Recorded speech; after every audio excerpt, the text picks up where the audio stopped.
And here's Ian. I can't be able to say anything I want. So if you're here as Ian, He's Fitz. so how does Ian feel about the movement of the whole Fitzsimmons thing? Yeah. It's not moving fast enough. I think she's dreaming. See it? No, but really, how about you? How do you feel about the Fitzsimmons movement in that direction? And what are the big roadblocks that you think you guys have to overcome? Right now, we don't really have any roadblocks. The big one was obviously Will, the astronaut that she fell in love with on a different planet, as you do.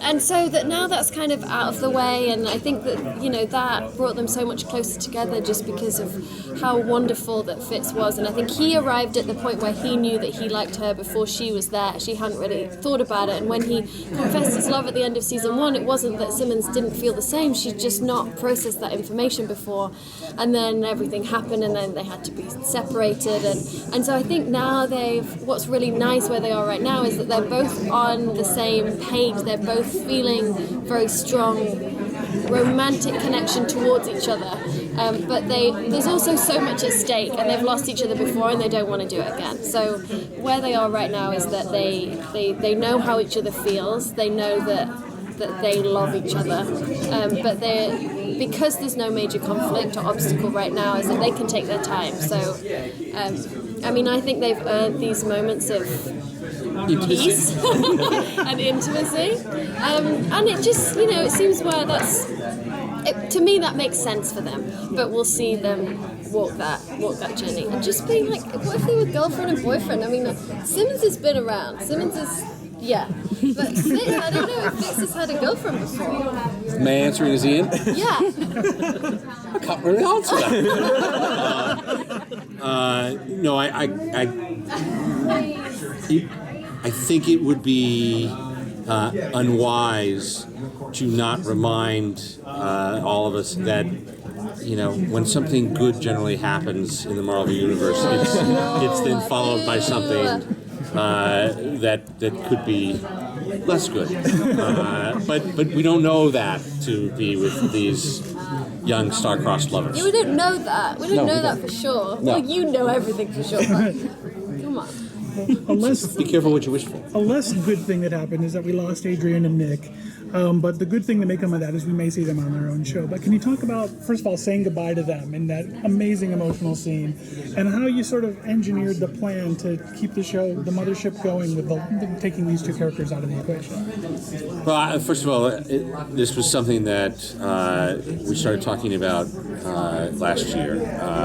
There was an opportunity for us to be able to tell a different kind of show. And Jeph Bell and Paul Z were the right people to tell that story.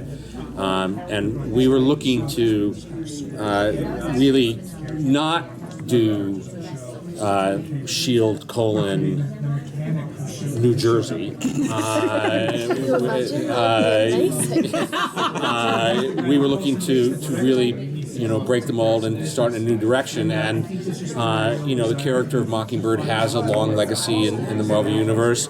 We were very lucky in that almost immediately the fans and the viewers and ABC all very much took to Adrian and Nick's performances as Lance and Bobby, and that it was something different. They actually were, you know, one of the things that Jeph and Jed and Marissa like to talk about, the showrunners, is that, you know, in season 1 there were a more mature group of people in the sense that Coulson and May were people that actually had been doing this job for a long time, and then there was a younger sort of group that were sort of coming in, and whether that was Fitzsimmons or whether that was Sky, there was not a group that had sort of been there and had done this, and at the same time were a couple, and at the same time we also introduced Henry Simmons as Agent Mackenzie, and I think everyone here at this table knows that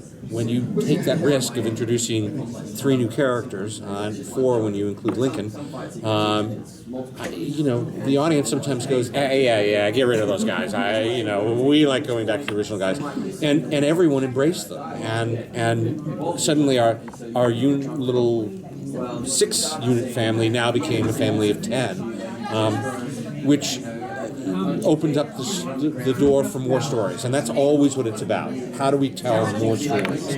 And what we started talking about was, okay, how do we tell stories that are really completely different, that don't have anything to do with S.H.I.E.L.D.? And that led towards a conversation about Bobby and Hunter leaving, not just S.H.I.E.L.D., but leaving the show. Paul Z wrote a beautiful script, pitched the idea of what that last scene was going to be like in the writer's room. And in the end, it was shot, and I think Elizabeth can speak to this better than I can, is that, the emotions that you were feeling are real, because the cast on this show is very much a family and looks after each other and comes in when they don't have to, and sees each other socially and hangs out with each other, and so to have two of those members who were first welcomed at the very beginning, and then to be told that they were going to be leaving the show, and to be told in the way that they were told, which is, we send the script around. I mean, it wasn't like we said to everybody at the beginning of the season, oh, by the way, this is what's going to happen. Well, you can talk about that day and what it was like shooting that scene. Shooting this, I mean, we're so proud of them, and we're really excited for them, but for us it's obviously a huge loss just day to day for them not to be there. And when Adrienne first came, we had a lot of our scenes together, because I was undercover at Hydra, and then actually so was she, and Nick Blood and Henry, who we get to keep. They're just such great people, and we were so excited to have some new blood and new stories to tell and new amazing characters, and they really just fitted in seamlessly. It's crazy that we even had a show without them in a way, and it's a testament to them and to their acting and to the characters that were so beautifully written that they can stand on their own in their own series, and I can't wait to see it. But that scene was, just reading that scene, Paul Z, who wrote the episode and now is headlining the new show, is, he was reading the stage directions as we were doing the read through, and he couldn't get through the stage directions. He cried and then had to just skip to the end of the stage direction, and then obviously by that point I was completely gone. Adrienne was gone. I couldn't look at her. Nick had tears in his eyes, and then when we came to do it, so when we shoot something you always read it through first, and Paul was reading the stage directions as we were going to, run our lines, and he couldn't get through it again. And this was we weren't even filming it wasn't even, we were just sitting around the set going through it. And so it was, we are a family, and you spend so long with each other, and you so many hours, and you go through so much, and, it's a vulnerable position to be in, and we support each other, and that's something that is unique in this business, and it's a shame that it is, but we feel very lucky to have got that bond. And so, yeah, that was a tough day at the office. Time for one more question. Can we ask the Civil War question, just the connection? I don't expect you to spill the details, but... You expect me to do nothing. Come on. Look, I can tell you. At the end of the day, as you continually back me into the corner of saying, hashtag it's all connected, and then I get yelled at on Monday.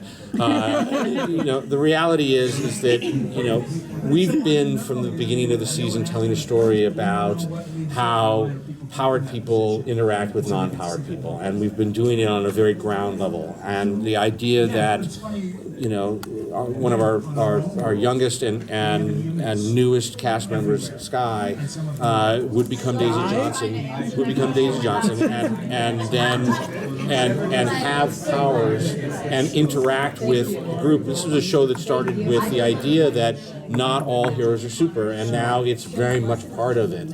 And so that feeling of whether or not you're going to be tolerant of someone who is different is really, at the end of the day, what is at the heart of Civil War, and what's at the heart of what we're doing for the rest of the season, and possibly what's going into Blackwood season 4.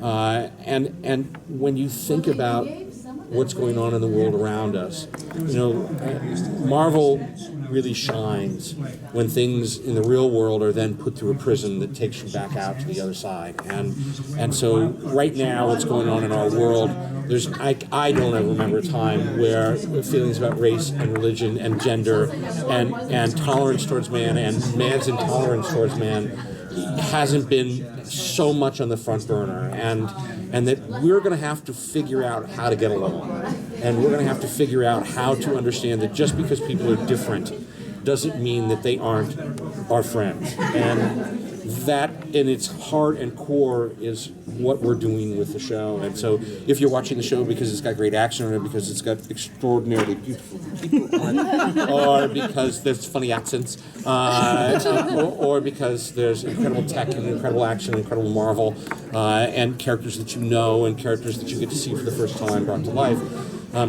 if we can also slip in a little something about what's going on in our world, then good on us. Thank you. Thank you. You did good, Jeph. I was just giving you crap about the whole sky thing. I was like, really? We're still going to sky?